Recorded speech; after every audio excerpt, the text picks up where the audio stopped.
A son and his wife trick his mother into dog sitting their two spoiled pucks for what she thinks is a family weekend. They think they've secured a free servant. They have no idea that their quiet, retired mother is a former high school French teacher with a mischievous streak, and she's about to give their precious dogs a hilarious and very confusing lesson in obedience that they will never forget. Hello and welcome back to our channel for a story that's a little different. Before we get into it, please show your support by hitting that like button, subscribing, and clicking the notification bell. And as always, let us know in the comments where you're watching from. The phone call from my son Leo was a welcome surprise. "Mom," he'd said, his voice brimming with an enthusiasm I hadn't heard in months. Fiona and I were thinking, it's been way too long. How would you like to come out to our place for a real family weekend? Just us. We'll grill some steaks, open a nice bottle of wine, relax by the fire. You deserve a break." My heart swelled. A whole weekend of quality time with my son and his wife Fiona? It sounded like heaven. "Leo, that sounds absolutely wonderful," I'd replied, already picturing it. "I'll be there Friday afternoon." I spent the next 2 days practically floating, filled with a happy anticipation I hadn't realized I'd been missing so acutely. I arrived at their charming country-style home on Friday, my small overnight bag in hand. Just as I'd imagined, the house was filled with the scent of fresh flowers and lemon polish. Leo and Fiona greeted me with big hugs. Their two little dogs, a pair of fluffy white Maltese named Muffin and Cinnamon, yapped excitedly at my ankles. "We're so glad you're here, Margaret," Fiona said, beaming. "Make yourself at home. Can I get you some iced tea?" It was all perfect. We sat on their beautiful back porch, chatting about my garden and their work. It was exactly the peaceful, loving family weekend I had been hoping for. After about an hour of this idyllic scene, Leo and Fiona exchanged a look. "Okay," Leo said, rubbing his hands together. "We should probably get going." I looked at them, confused. "Going? I thought we were staying in tonight." Fiona let out a little laugh. "Oh, we are," she said. "Going, I mean, not staying." And with that, they both stood up and reappeared a moment later, pulling two perfectly packed suitcases behind them. My smile froze on my face. "Leo," I asked, a knot of dread forming in my stomach. "You're an absolute lifesaver, Mom," he said, avoiding my eyes as he checked his watch.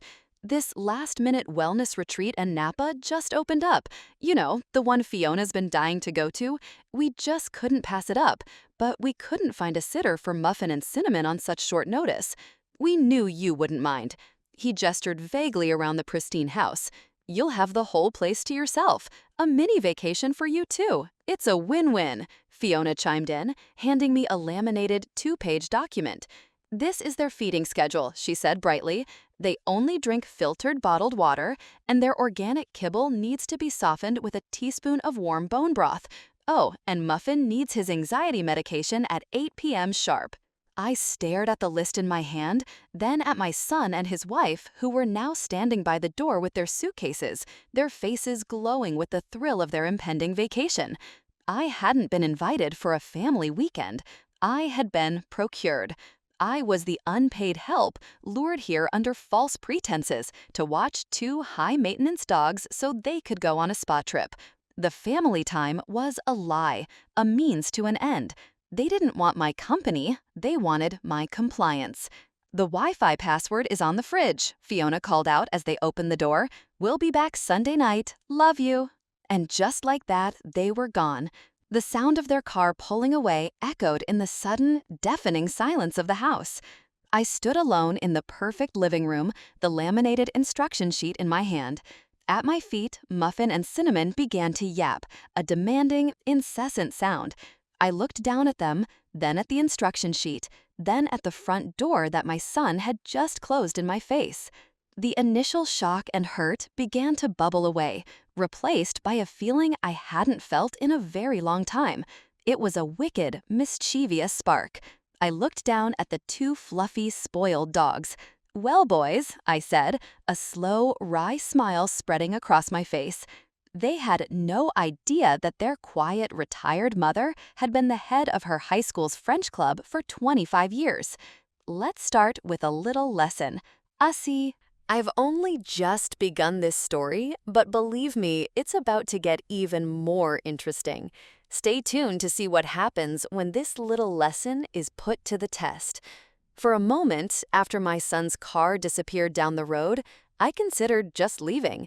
I could have packed my bag, driven home, and let them return to a house in chaos with two neurotic dogs. But where was the fun in that? They had mistaken my kindness for a service, my role as a mother for that of an unpaid kennel worker. They had insulted me not with cruelty, but with the casual, thoughtless disregard that is somehow even more painful. And as I looked down at the two fluffy white dogs who were now yapping at my feet, demanding the attention their masters had denied them, I realized I had a captive audience. They wanted a lesson? I would give them one. My 25 years of teaching French to hormonal, uninterested teenagers at Northwood High had prepared me for far greater challenges than this. The first order of business was to establish a new curriculum. I found the 2-page laminated instruction sheet and ceremoniously tore it in half. Muffin and Cinnamon would no longer be drinking filtered bottled water. Tap water was perfectly fine. Their organic, grain-free kibble would no longer be softened with bone broth. And the fancy, squeaky toys they ignored were gathered up and put in a closet. Instead, I took the 2 beautiful filet mignon steaks from the fridge, the ones Leo and Fiona had intended for our family grilling night, and I diced one of them into tiny, irresistible, high-value training treats. Muffin and Cinnamon's eyes, which had been regarding me with spoiled indifference, suddenly snapped into sharp, focused attention. I had their interest. The weekend became a linguistic immersion boot camp. I started with the basics. I held a piece of steak over Muffin's head. "Sit," I said. He just stared at me blankly and yapped. "Sit, Muffin, sit." Nothing. I sighed. Okay, new plan. I held the steak and said in a clear, crisp voice, "Assis." I gently pushed his hindquarters down, and the moment he sat, I gave him the treat and lavished him with praise. "Bon chien, good dog." We did this 5 more times.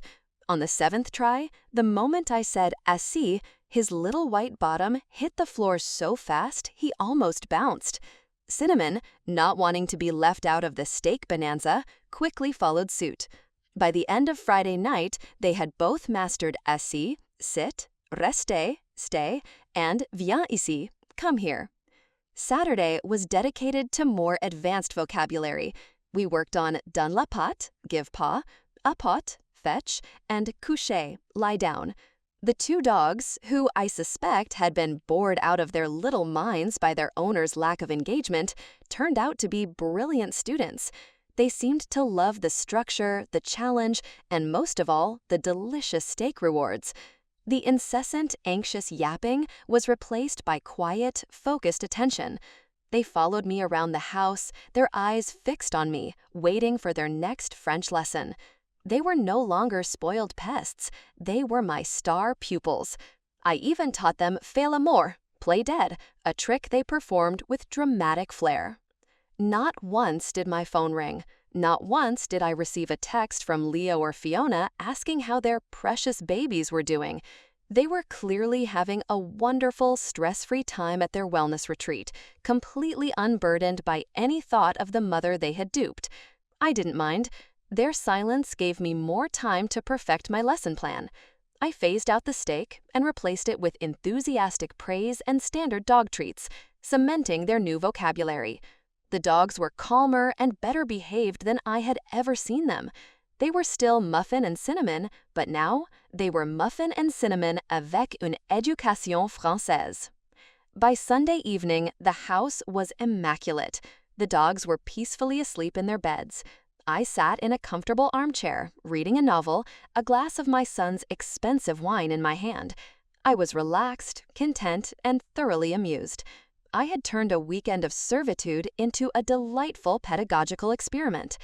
At 9:15 p.m., headlights swept across the living room window. A car door slammed, then another. I heard the key in the lock, and the front door swung open. "Mom, we're home!" Leo's voice called out, cheerful and oblivious. The dogs behave?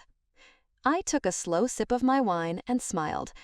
They were perfect angels, I called back. Viens ici, les garçons.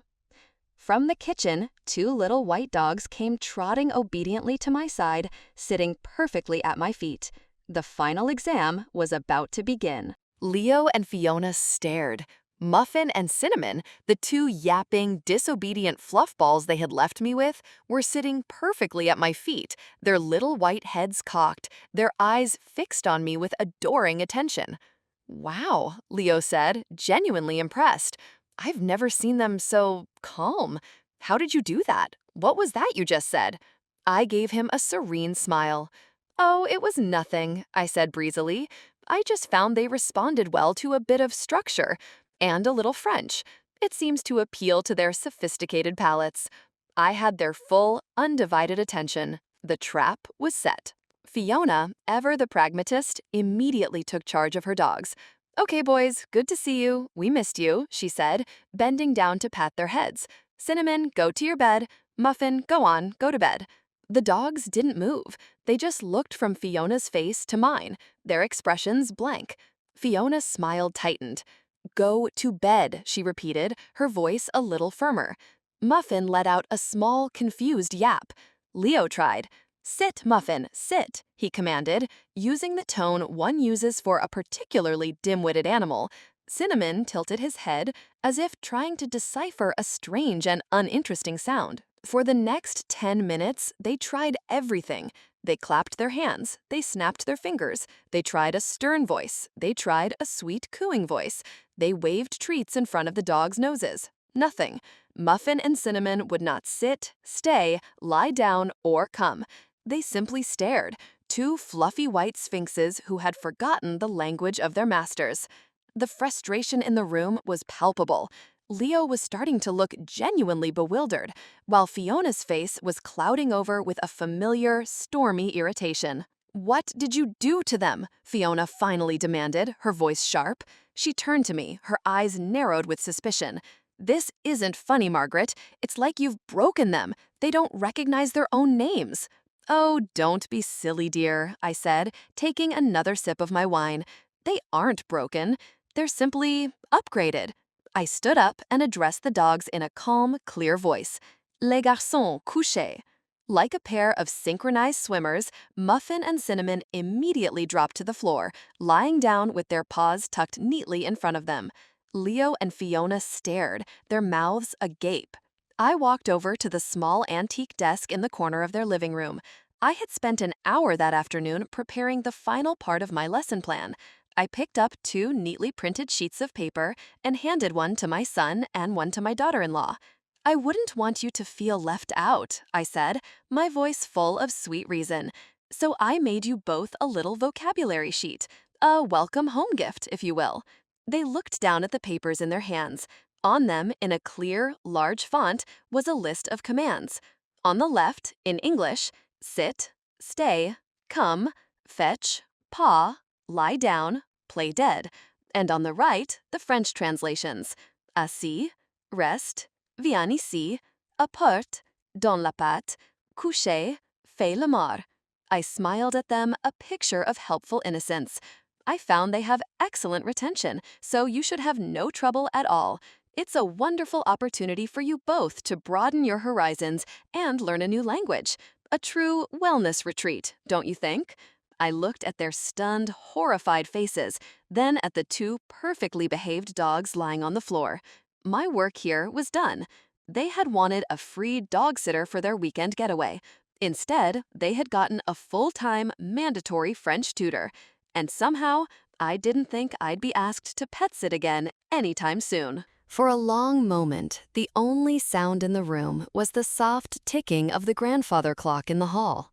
Leo and Fiona stared at the vocabulary sheets in their hands as if they were venomous snakes. Fiona, whose face had been slowly turning a deep shade of crimson, was the first to find her voice. "This is a joke, right?" she said, her voice a low, dangerous hiss. "This is some kind of sick, twisted joke. You can't be serious. You taught our dogs a foreign language?" I took a leisurely sip of my wine, enjoying the bouquet. I wouldn't call it a joke, dear, I replied sweetly. I'd call it enrichment. They were clearly bored out of their little minds. I provided them with some much-needed mental stimulation. You should be thanking me. Thanking you, she shrieked, all pretense of politeness gone. You've ruined them. They're our dogs, Margaret, not your little science experiment. What are we supposed to do now?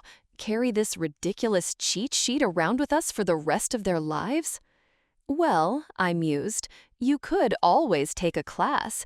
The community college has an excellent beginner's French course on Tuesday nights. We could go together. Leo, who had been standing silently, finally spoke. Mom, come on, he pleaded, his voice a mixture of frustration and disbelief. This is insane. You have to undo it. I raised an eyebrow. Undo it? Leo, darling, that's not how education works. I can't just undo it. They've learned a new skill. It's ingrained now. To prove my point, I looked at the two dogs who were still lying peacefully on the rug. Mussin, Cinnamon, Fête l'amour. Instantly, both dogs rolled onto their backs, their paws limp in the air, playing dead with theatrical perfection. I smiled. See? Perfect comprehension. I then looked at them. All right, release, I said in English. Nothing happened. The dogs remained in their dramatic state of death. I sighed. Pardon, my mistake. Libération. Just as quickly, they both sprang back to life, wagging their tails. Fiona looked like she was about to explode. This is the most childish, passive-aggressive thing I have ever seen in my life. Now, Fiona, let's not be dramatic, I said calmly. You two wanted a weekend of wellness and relaxation. I simply provided the same for your pets. They had a stimulating, educational retreat, and as a result, you have two incredibly well-behaved, albeit French-speaking, dogs. I stood up and placed my wineglass in the sink. My work here is done. I gathered my overnight bag, which I hadn't even had a chance to unpack. I walked to the front door, the very picture of a satisfied houseguest heading home after a lovely visit. Leo and Fiona just stared at me, completely dumbfounded, the French vocabulary sheets still clutched in their hands. They had wanted to use me, to treat me as an unpaid servant. Instead, I had turned their home into my own personal classroom, and their precious dogs into my star pupils. I had taken their disrespect and handed it back to them wrapped in a ridiculous, inconvenient, and inescapable prank. I opened the front door and turned to give them one last smile. Well, thank you for a wonderful weekend, I said cheerfully. It was truly an unforgettable experience. Au revoir, and good luck with your studies. As I walked to my car, I could hear the beginnings of their first lesson through the open door. Muffin, sit, Leo said tentatively. No, wait. Is? Assis? I heard a confused yap in response. A wry smile played on my lips as I started my car. The lesson had been delivered, and I had a feeling that from now on, my son and his wife would think twice before assuming their useless old mother wasn't capable of teaching them a thing or two. We are on the verge of the climax. What happens now will turn everything upside down. You simply cannot miss the resolution of this story. The 2 weeks that followed my educational weekend were delightfully peaceful. I returned to my quiet routine, tended my garden, and met my friends for lunch. I received no angry phone calls, no accusatory text messages. I had left my son and his wife in a linguistic prison of their own making, and I decided to let them serve their full sentence. I could just imagine the daily chaos in their perfect country home. 2 intelligent but now monolingual dogs and 2 increasingly frustrated owners desperately trying to conjugate French verbs they hadn't thought about since their own high school classes. The thought brought a private, satisfied smile to my face every time it crossed my mind. The surrender came via a phone call on a Saturday afternoon. It was Leo. He sounded utterly exhausted. "Mom," he said, his voice flat with defeat, "can we talk?" "Of course, dear," I replied sweetly. "Is something wrong?" I heard him sigh, a long, weary sound. Muffin ate one of Fiona's expensive Italian leather shoes because I couldn't remember the command for drop it, and Cinnamon refuses to come inside unless you sing the first verse of Frère Jacques. We're living in a French farce. We give up. Can we please come over? I told him that would be lovely. They arrived an hour later, looking like shipwreck survivors. Fiona, who always looked like she had just stepped out of a magazine, was wearing sweatpants, and her hair was in a messy bun. Leo looked like he hadn't slept in a week. They sat down on my sofa, two vanquished generals at a treaty negotiation. "You win," Fiona said, without preamble. "You made your point. We were rude, we were disrespectful, and we used you. We are sorry." Leo nodded in agreement. "She's right, Mom. It was a completely thoughtless thing to do. We treated you like a convenience, not like family. And, as ridiculous as this is, we've spent the last 2 weeks getting a taste of our own medicine. Nothing we do works. We're at our wits' end. Please, just tell us how to fix the dogs." I let them stew for a moment, enjoying the complete and total reversal of our power dynamic. They were begging me for a solution, finally understanding what it felt like to be helpless. I walked to my kitchen and came back, not with a magic wand, but with a small bag of freeze-dried liver treats, the kind dogs find absolutely irresistible. I placed the bag on the coffee table in front of them. "You think this was about French?" I asked gently. They both looked at me confused. "My darlings," I said, my voice kind but firm, "this was never about the language. It was about effort. For 2 days, I gave those dogs my complete, undivided attention. I used high-value rewards, and I was consistent. They would have learned to respond to Klingon if I had used it. They weren't responding to French. They were responding to the fact that someone was finally engaging with them, respecting them, and putting in the work." I pushed the bag of treats towards them.